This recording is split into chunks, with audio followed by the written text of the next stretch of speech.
일까요? 한랭 두드러기. 두드러기예요?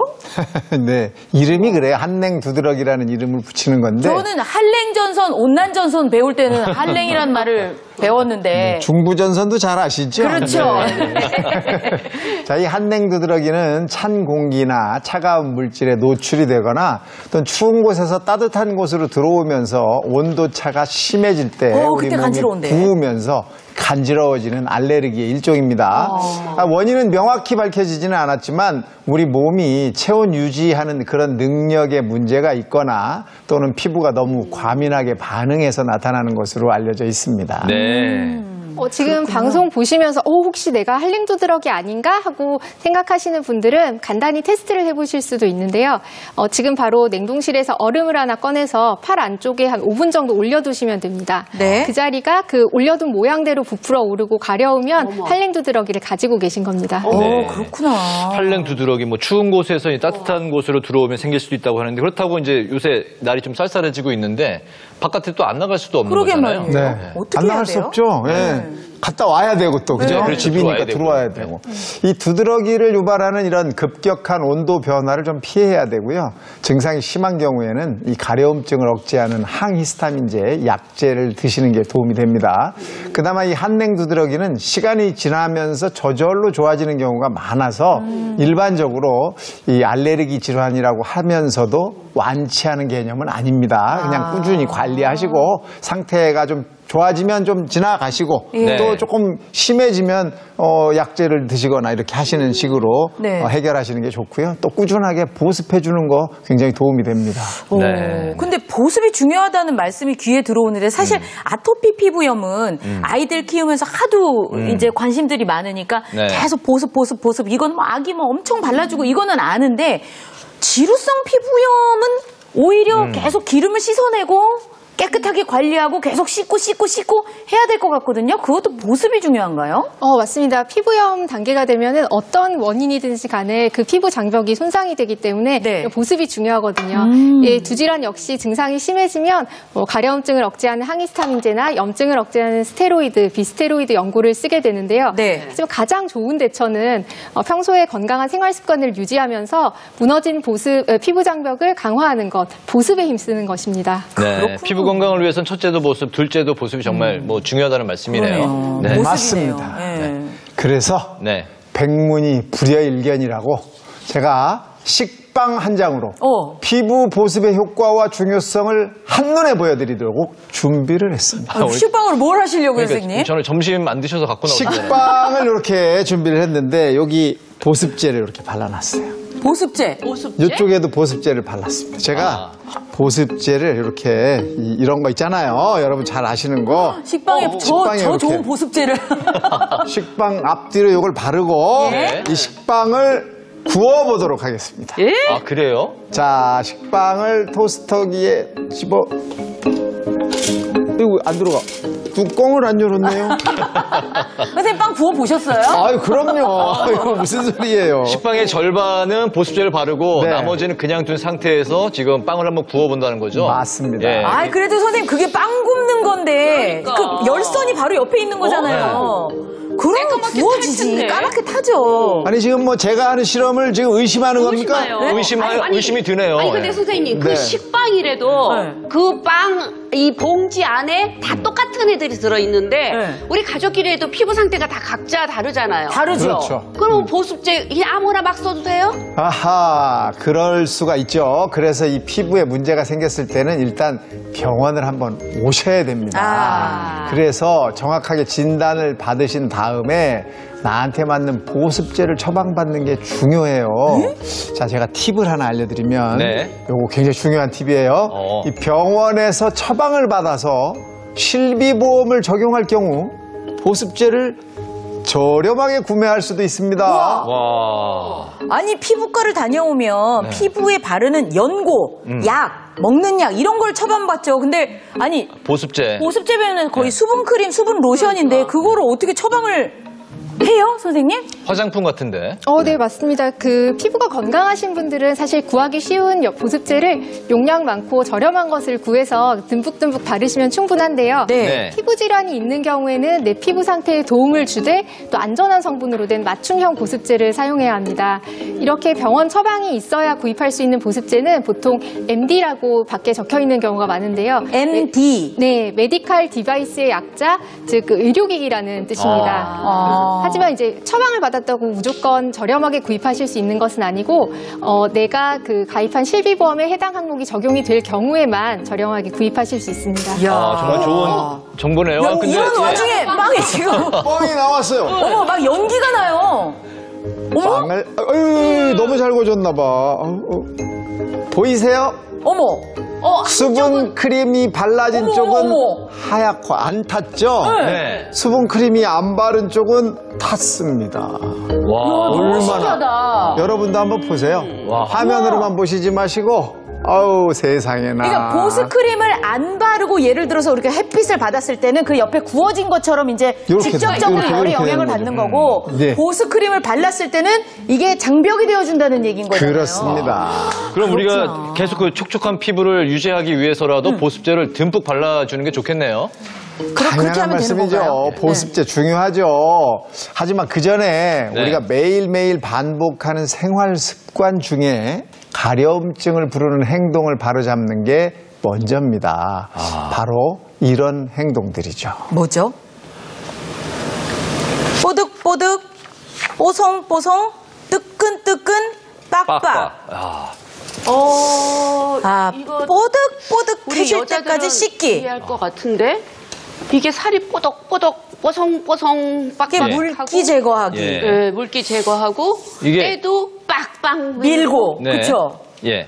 먼저 아까 나온 것 중에 뽀득뽀득해질 때까지 씻기. 뭐 안 되나요? 왜 이거 안 되는 거예요? 저 이제 어르신들 그 중에서 이제 특히 남성분들은 왠지 이제 세수를 해도 좀 뽀득뽀득해야 될 것 같고 좀 네. 이제 뭔가 개운하게 해야 될 것 같다는 그런 생각을 하시는데 그렇죠. 사실 이렇게 뽀득뽀득하게 깨끗하게 씻어버리면 피부가 좀 건조해질 수 있습니다. 네. 사실 이런 느낌은 세정력이 강한 알칼리 비누를 썼을 때 주로 나타나는데요. 우리가 흔히 쓰는 이제 고체 비누가 이런 알칼리 비누입니다. 그런데 우리 피부 표면의 그 산성도는 보통 pH 5.5의 약산성이거든요. 네. 근데 이걸 알칼리 비누로 씻어버리면 피부 표면이 장벽이 손상되고 또 건조해질 수 있습니다. 그래서 사실은 실제 세안을 했을 때 너무 뽀득하는 것보다는 살짝 촉촉한 느낌의 세안제를 써서 그 정도로 세안하시는 게 좋습니다. 네. 그렇군요. 네. 그러면 아까 뽀송뽀송하게 물기 제거도 나왔는데 이거는 무슨 뜻이에요? 이거는 안 되는 건가요? 네, 뽀송뽀송하게 요거 물기 제거? 제가 한번 설명을 드려볼게요. 이 샤워를 하고 이 뽀송뽀송한 느낌 좋아하시는 분들 많죠. 네. 피부가 뽀송뽀송하다는 거는 바로 물기 한 점 없이 완벽하게 건조된 상태를 말하거든요. 그렇죠.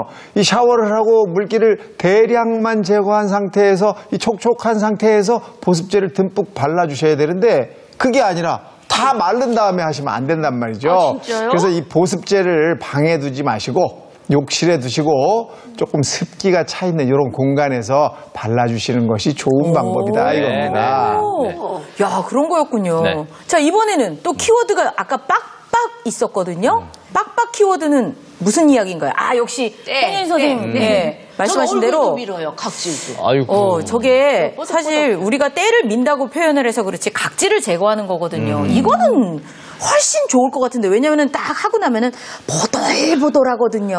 아이고 뭔 소리를 하시는 거예요 지금. 아니 도대체. 그러니까 얼마나 기분이 좋은데요. 이제 때를 비는 행동은 일시적으로 말씀하신 대로 보들보들해지니까 네. 피부가 좀 좋아진 것 같다고 느낌이 드는데 네. 사실 우리가 생각하는 그 때라고 하는 것은 우리 피부에 원래 있었던 각질층을 말하는 거거든요. 네. 이 각질층은 우리 피부의 최전선에 있는 소중한 보호막입니다. 그래도 여자라면은 또 이렇게 각질 이렇게 주기적으로 제거를. 해줘야 되지 네, 않을까? 그래서 늘 이렇게 네. 보드람을 얼마나 유지 좀 나오는데. 해줘야 되는 거 그럼 아닌가요? 해줘야지. 관리 일환으로? 좀 이제 건강한 각질은 약 28일 정도의 주기로 어차피 저절로 이제 떨어져 나가게 되어 있습니다. 그런데 인위적으로 이제 때를 밀어서 각질을 벗겨내게 되면 이제 아직 제거되면 안 되는 표피까지 떨어져 나갈 수도 있고요. 그러면 이제 피부 장벽이 손상이 되고 피부가 건조해져서 정상적인 재생 주기까지 망가질 수 있습니다. 그렇군요. 우리가 지금 이제 가려움증을 부르는 우리들의 피부의 이제 평소 행동에 대해서 알아보고 있는데 네. 아까 그 뜨끈뜨끈이란 이제 또 그 키워드가 단어가 있었죠? 나왔거든요. 예, 이거는 뭐 어떤 건가요? 자, 뜨끈뜨끈한 물로 샤워하는 거 싫어하시는 분 없죠? 목욕할 때 뜨끈한 데 들어가면 특히 연세 드신 분들은 거기 들어가서 막 콧노래가 나오잖아요.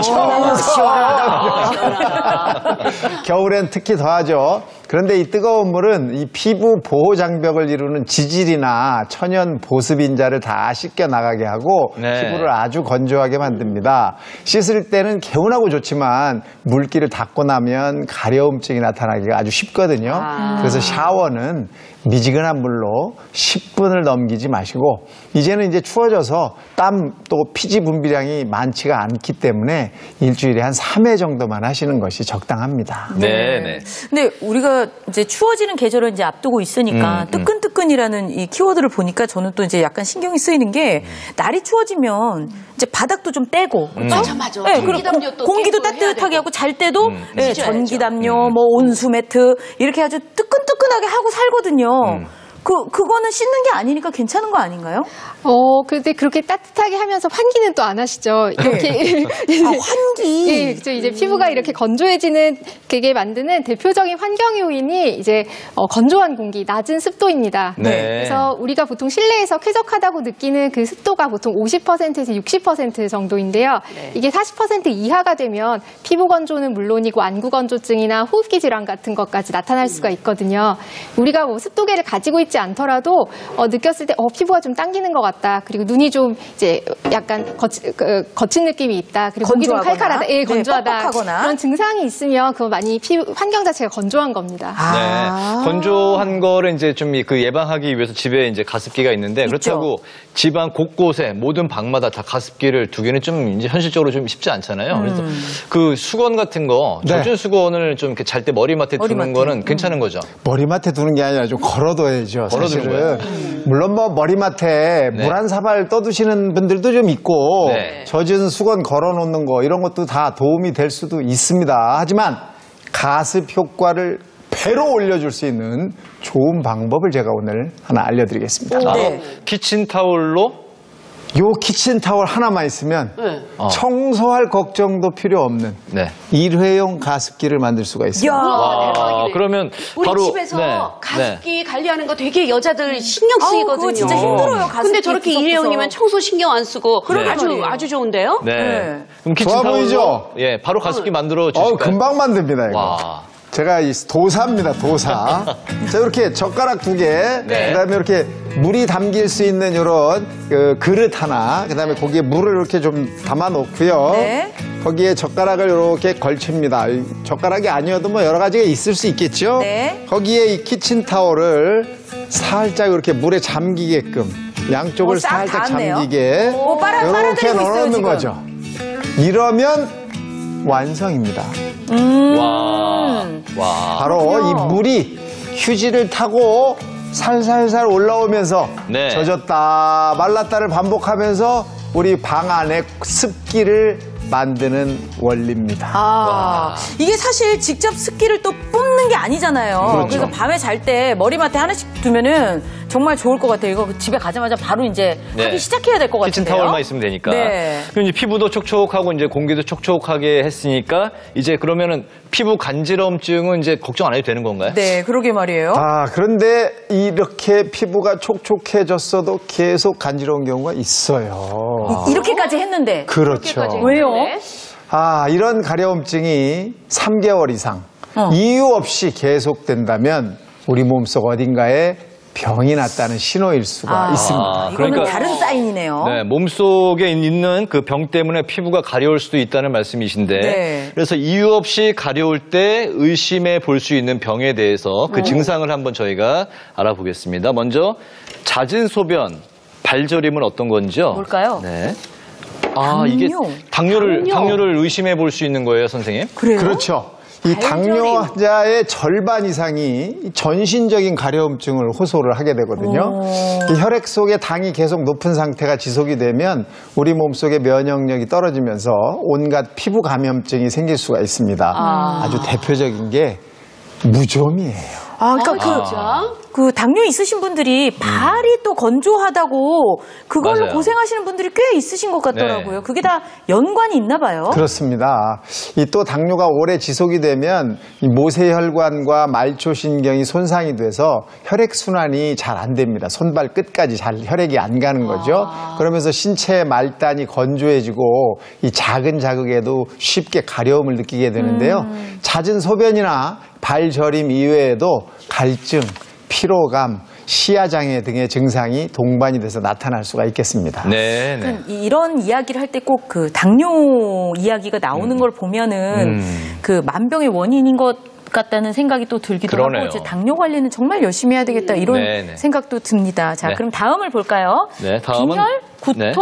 다리 부종. 네, 이럴 때는 어떤 질환을 의심해 봐야 되는지 만성 신부전증이요. 이건 콩팥 얘기네요. 그렇죠. 이 콩팥이라는 기관은 소변을 통해서 우리 몸에 노폐물, 독소를 배출하는 아주 중요한 기관이죠. 이 콩팥이 제 기능을 하지 못하면 우리 몸에 요독, 즉 소변독이라는 것이 쌓이게 돼요. 이러면 피부가 굉장히 건조해지고 가려워지고 또 빈혈 증상도 나타나고 구토나 부종, 피로감 같은 것이 한꺼번에 나타날 수 있습니다. 참고로 철분이 부족해도 가려움증이 나타나기 때문에 빈혈은 그 자체만으로도 가려움 유발 질환입니다. 그럼 빈혈은 또 어떻게 나타나나요? 그러니까. 빈혈은 사실 말이죠. 피곤하고 심장이 불규칙하게 콩닥콩닥 뛰고 또 어지러지라고 또 피부가 창백해지고 이런 증상들이 같이 동반이 되죠. 그렇군요. 자, 이유 없이 가려울 때 의심해 볼 병에 대해서 알아보고 있는데요. 이번에는 가슴이 두근거리고 체중이 이유 없이 감소했을 때 어떤 질환인지 한번 볼까요? 갑상샘 기능 항진증을 의심해 봐야 되는군요. 네, 갑상선 기능 항진증은 이 갑상선 호르몬이 과다 분비돼서 신진대사가 과도하게 활발해지는 거거든요. 그러다 보니까 피부 온도가 높아지고 몸속 가려움 유발 물질이 자극을 받아서 가렵게 되는 겁니다. 네. 자, 그 다음으로는 피로감과 황달입니다. 네. 황달이면 간질환이네요. 네. 간이 예, 그쵸? 간염이나 간경변증 예. 같은 이런 간질환 환자들은 황달 증상이 나타나죠. 그러면서 가려움이 아주 특징적이고 소변색도 진해질 수가 있습니다. 네. 자, 이유 없이 가려울 때 의심해 볼 병 마지막은 고열, 쇠약감, 또 이제 안색이 창백해지는 그런 증상인데 어떤 걸까요? 아, 혈액암을 의심해야 되는군요. 네, 이렇게까지요? 앞서 말씀드린 여러 가지 내과 질환을 치료했는데도 이 가려움증이 사라지지 않을 때 의심해 볼 수 있는 게 백혈병, 악성 림프종 같은 혈액암입니다. 네. 뭐 이유 없이 38도 이상의 고열이 지속된다거나 체중이 10% 이상 줄어서 쇠약감, 안색이 창백해졌다, 뭐 속옷이 젖을 정도로 땀을 흘린다 이런 증상이 동반됐을 때 생각해 볼 수 있는 병이겠습니다. 네. 이거 너무 무서워요. 이 가려우면 피부에만 문제가 있나 싶지 이런 병이 그렇죠. 있을 줄 누가 상상이나 있겠어요. 네. 그러니까요. 그러니까 오늘 저희 방송 함께 하신 분들이라도 뭔가 가려움증이 있을 때는 아, 이거 어쩌면은 내 몸이 보내는 신호일 수 있다. 네. 그리고 선생님께서 두 분께서 다 한결같이 하시는 말씀이 일단 병원에는 한번 그래야겠네. 가봐서 네. 원인을 한번 따져보는 게 좋고 그 다음부터는 조치를 하시는 게 네. 네, 맞는 조치를 하시는 게 좋을 것 같습니다. 사실